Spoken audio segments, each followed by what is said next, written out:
Cult of the Dead Cow is a group of computer hackers who first came to my attention through word of mouth. I then found their website on the World Wide Web. Using the internet, they were able to create an identity for themselves as being one of the most elite computer hacker groups in the world. This website also served as a distribution center for Orifice, a program developed by the Cult of the Dead Cow.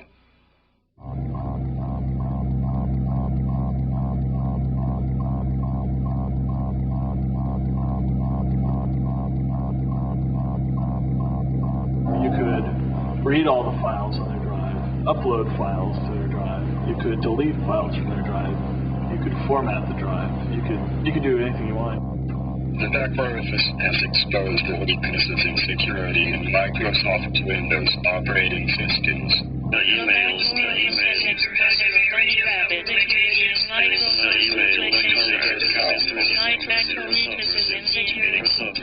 Gentlemen to evil! Gentlemen to evil!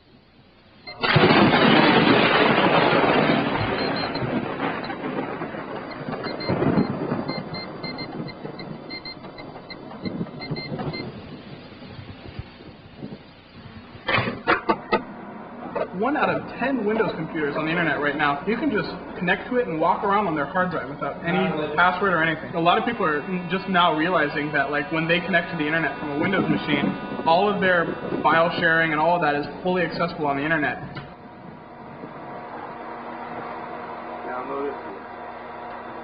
The excuse to get a computer used to be to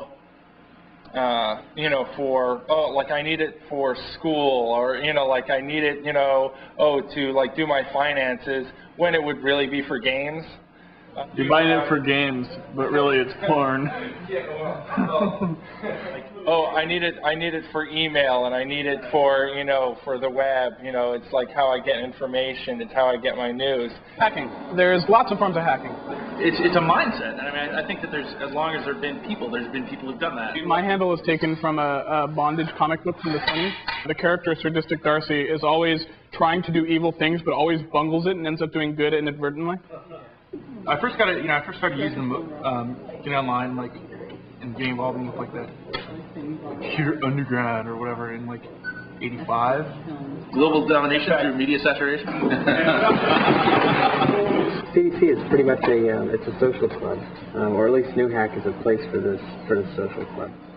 And rather than having bake sales or smoking cigars and handling brandy snifters, we work with computers and networks and write text files and put our opinions out and cause mayhem. Cause mayhem. That's good. That's excellent.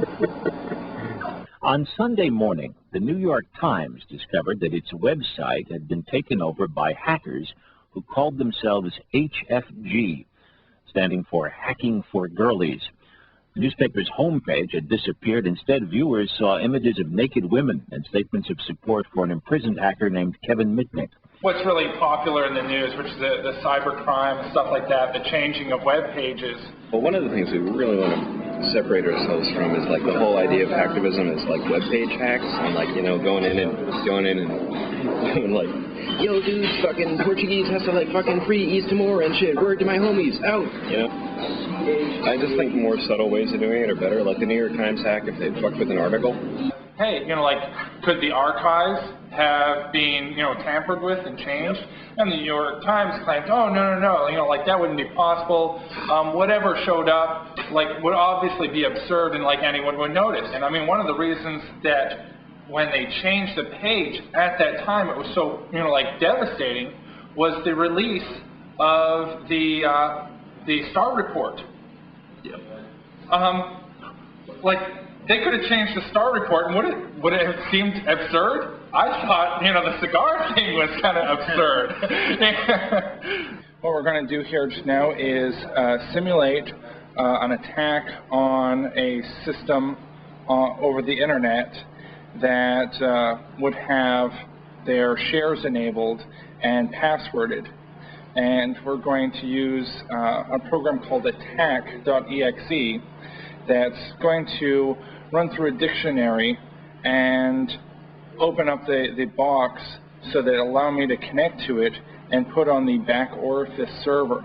The back Orifice server is a Trojan, sort of a Windows 95 rootkit, if you will, which will allow me to take remote access control of the target computer. Okay, we're all set. We're going to run the attack program. We attempted the password Clinton, attempted the password Lewinsky, attempted the password Fellatio, attempted the password Star, attempted the password Whitewater, attempted the password Phone Tap, Trip, Oval Office, Stained, Impeach, and Cigar. And here's it. Cigar was the password on the shared machine. I've connected to the share, and I now have access to the machine.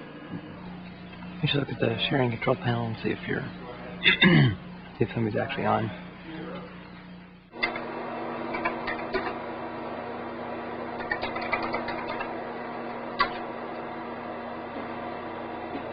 If you believe that a law is unjust, you not only have a right to disobey that law, you have a responsibility. I don't like the term cracker. I think it's a stupid term. Cracker, go back to my trailer home, drink my pants. One person with knowledge can actually make a difference. You know, you can literally change the world.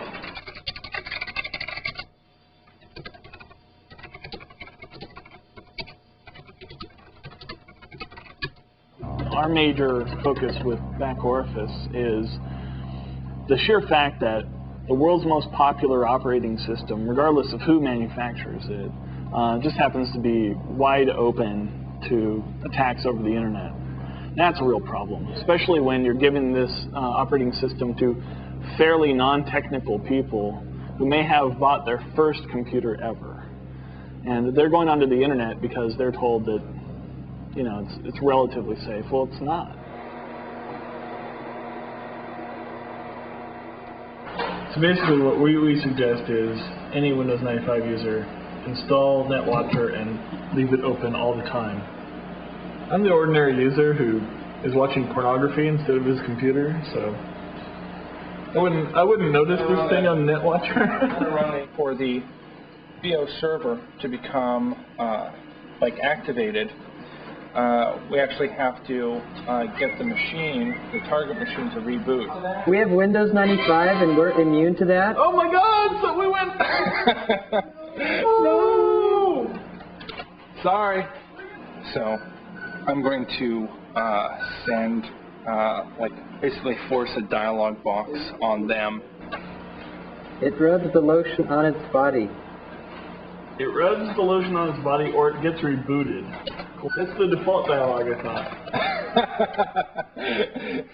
No, that's not the default dialogue. I thought that was a system dialogue.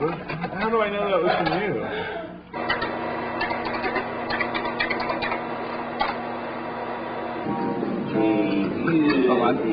Yeah, almost hit. Almost hit. Yes.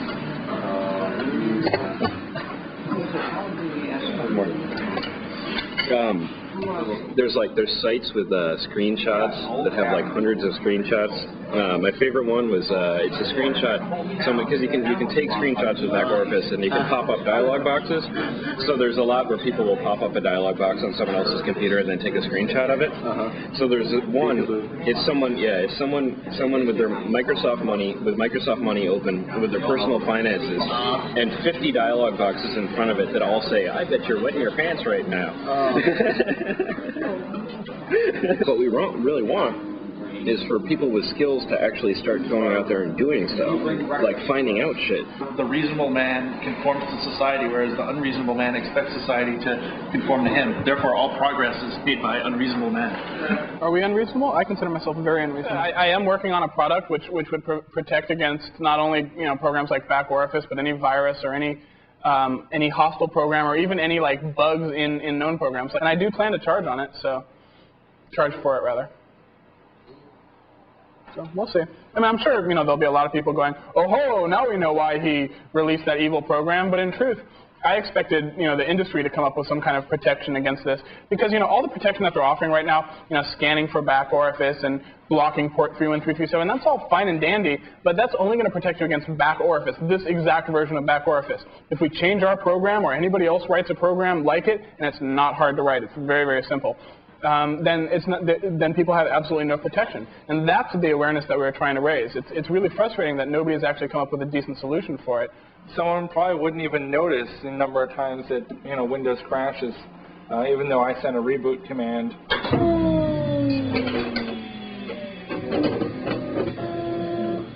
So that's why we're here in a secret location. Whereabouts are unknown to the film crew. You guys blindfolded. I drove you around for 6 days. You always hear that a third of the world's net access comes from the Bay Area. That's not true. Actually, a third of the world's net access comes from Lubbock, Texas. I don't know, think of any amusing stories. And using a... That should be said. Yeah, pretty much.